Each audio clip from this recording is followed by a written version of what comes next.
నమస్తే, welcome to గాంధీవం.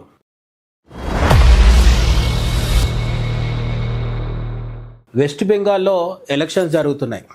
ఎలక్షన్స్లో గెలవడానికి మామూలుగా మన వాళ్ళకు ఇంగ్లీష్లో చెప్తుంటారు, in love and war nothing is wrong అని చెప్పేసి.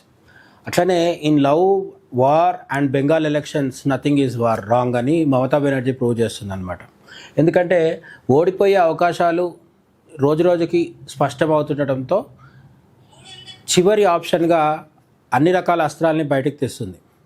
అంటే మామూలుగానే మమతా బెనర్జీ ఎవరినన్నా విమర్శించాలనుకుంటే ఒంటికాల మీద పైకి లేస్తూ తనకు తోచిందల్లా మాట్లాడుతుందనే విషయం మనకు తెలిసిందే. కానీ ఇప్పుడు మతపరమైన ఆరోపణలు చేసి బీజేపీని కార్నర్ చేయాలనుకునే విషయంలో మమతా బెనర్జీ కొత్త లెవెల్ ఆరోపణలు, క్రిటిసిజం చేస్తుందన్నమాట. ఇక్కడ చెప్తుంది ఏంటంటే, is Mamata Banerjee signalling to Muslims that satanic BJP will oust them. Here's how Mamata is playing to Islamic sentiments in the run-up to polls. ఇప్పుడు సాతాన్ అనే విషయం మనకి తెలిసిందే. అది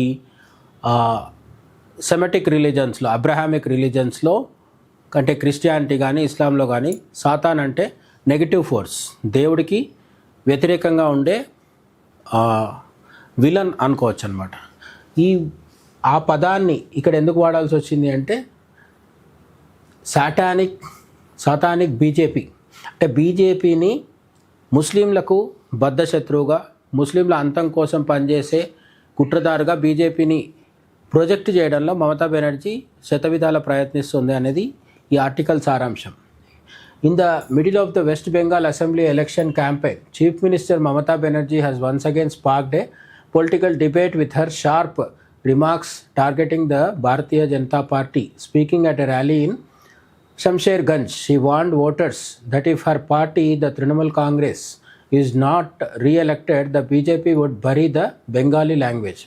ఇక్కడ మతం ఒకటే కాకుండా మమతా బెనర్జీ కావచ్చు, ఆమె పార్టీకి చెందిన మహువా మొయిత్రా లాంటి వాళ్ళు కావచ్చు, చాలామంది కూడా చాలా అవస్థలు పడుతున్నది ఏంటంటే బెంగాలీ అవస్థలు అనమాట. అంటే బెంగాలీ కల్చర్ని, బెంగాలీ భాషని బీజేపీ వాళ్ళు వస్తే పూడ్చిపెట్టేస్తారు అని చెప్పి ఎట్లయితే తమిళ రాజకీయాలు తమిళం గురించి చెప్తూ హడావుడి చేస్తుంటారో అదే ఫార్ములాని బెంగాల్లో బీజేపీ అనేది ఒక బయట పార్టీ.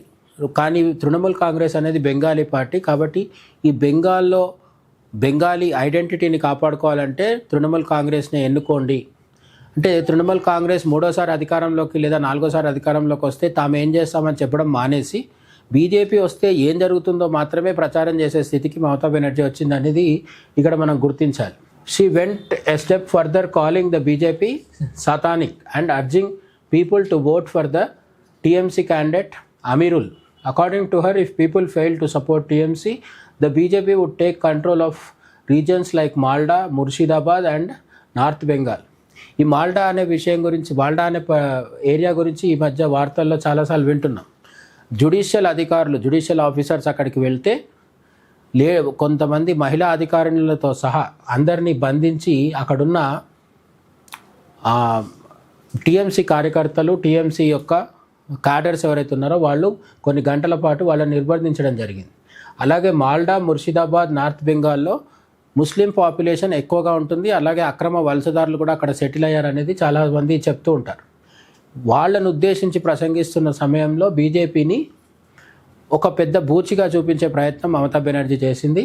బీజేపీ అధికారంలోకి వస్తే బెంగాల్లో ఉండే ముస్లింలకి ఇక నిద్రలేని రాత్రులే ఉంటాయని చెప్పే ప్రయత్నం మమతా బెనర్జీ చేస్తుంది అనమాట. అంటే బెంగాల్లో ముస్లింలని భయపెట్టడం ద్వారా, బెదిరించడం ద్వారా, అభద్రత కలిగించడం ద్వారా వాళ్ళ ఓట్లు సంపాదించుకోవాలనే ఒక వ్యూహాన్ని ఈమె అమలు చేస్తుంది అనమాట. Past remarks and controversy over religious messaging. ఇప్పుడు మమతా బెనర్జీ చెప్తున్న ఈ కామెంట్స్లో నిజంగా కొత్తదనం ఏమైనా ఉందా అంటే, ఆమె అలాంటి పాటలు మాట్లాడడం అనేది సర్వసాధారణమైన విషయమే. కానీ ఎన్నికల సమయంలో ఎందుకు బీజేపీని ఇస్లాంకి శత్రువుగా, ముస్లింలకు శత్రువుగా మమతా బెనర్జీ ప్రజెంట్ చేసే ప్రయత్నం చేస్తుంది అంటే, మతపరమైన విభజన తీసుకురావడం ద్వారా ఓటర్లలో తనకు ముస్లిం ఓట్లు గంపగుత్తగా పడిపోతాయి, ఎప్పుడైతే ముస్లిం ఓట్లు పడతాయో కొన్ని పదుల సంఖ్యలో ఎమ్మెల్యే సీట్లు తమ ఖాతాలో పడతాయి అనేది టీఎంసీ యొక్క క్యాలిక్యులేషన్.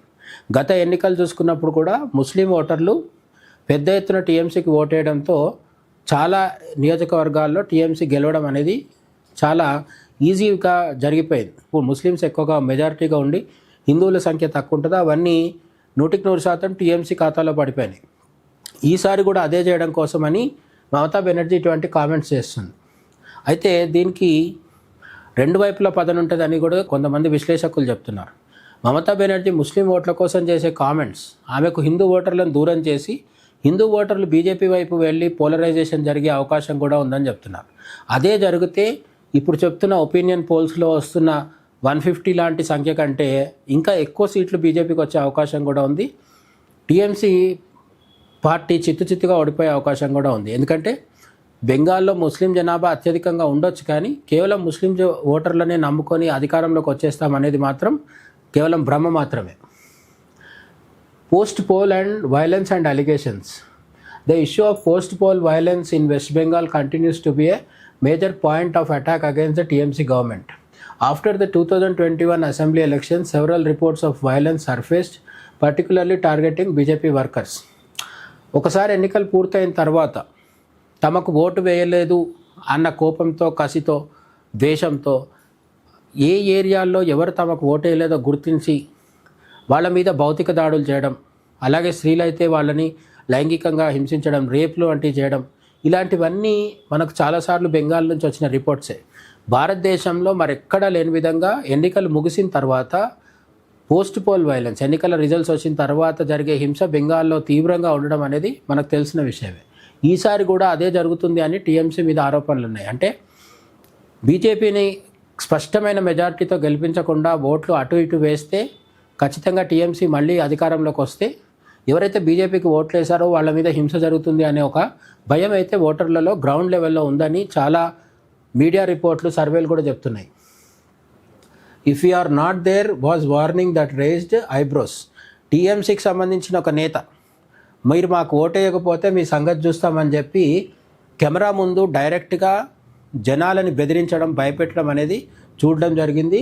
అతని మీద కేసు కూడా నమోదైందనమాట. అంటే మనకు కనిపించింది ఒక టీఎంసీ నాయకుడు మాత్రమే, కానీ జనరల్గా తృణమూల్ కాంగ్రెస్, మమతా బెనర్జీ నాయకత్వంలో తృణమూల్ కాంగ్రెస్ నమ్ముకున్నది ఏంటంటే ముస్లిం ఓటర్లని మచ్చిక చేసుకోవాలి, హిందూ ఓటర్లని బెదిరించాలి. ఇది వాళ్ళ స్ట్రాటజీగా ఎప్పటి నుంచో కొనసాగుతుందన్నమాట. Political strategy or polarisation. మనకి చివరికి వచ్చేసరికి క్వశ్చన్ ఏంటి అంటే ఇది పొలిటికల్ స్ట్రాటజీనా పోలరైజేషనా అనేది క్వశ్చన్గా ఉంటుంది. మమతా బెనర్జీ ముస్లిం ఓట్లు కోరుకోవడంలో తప్పులేదు, దానికి తగ్గ రాజకీయం చేయడంలో కూడా తప్పులేదు.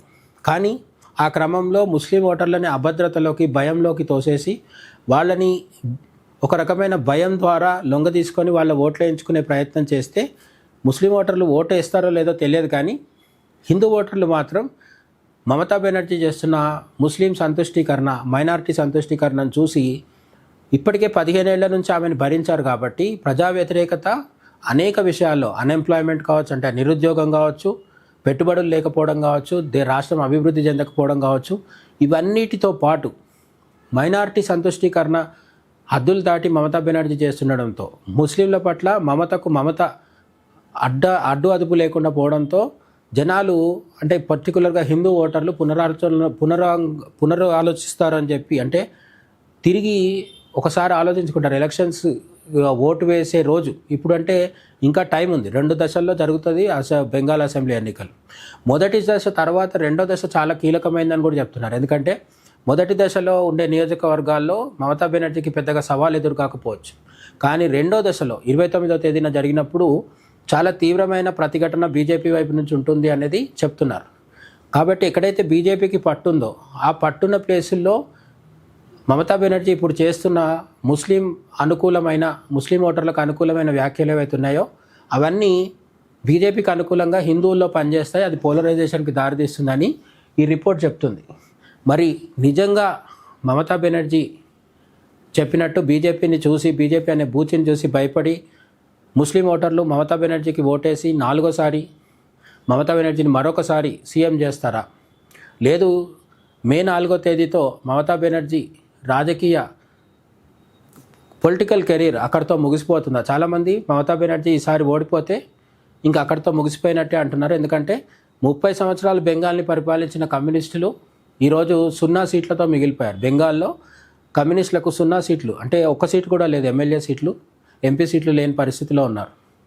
అలాగే తృణమూల్ కాంగ్రెస్ కూడా ఇప్పుడు ఒక్కసారి ఓడిపోయి బీజేపీ అధికారంలోకి వస్తే మళ్ళీ లేచి నిలబడి బౌన్స్ బ్యాక్ అవ్వడం అనేది అంత ఈజీ విషయం కాదు. బెంగాలీ ఓటర్లు ఎవరికైనా నమ్ముకుంటే, ఫస్ట్ కాంగ్రెస్ని దశాబ్దాల పాటు ఓటేశారు, తర్వాత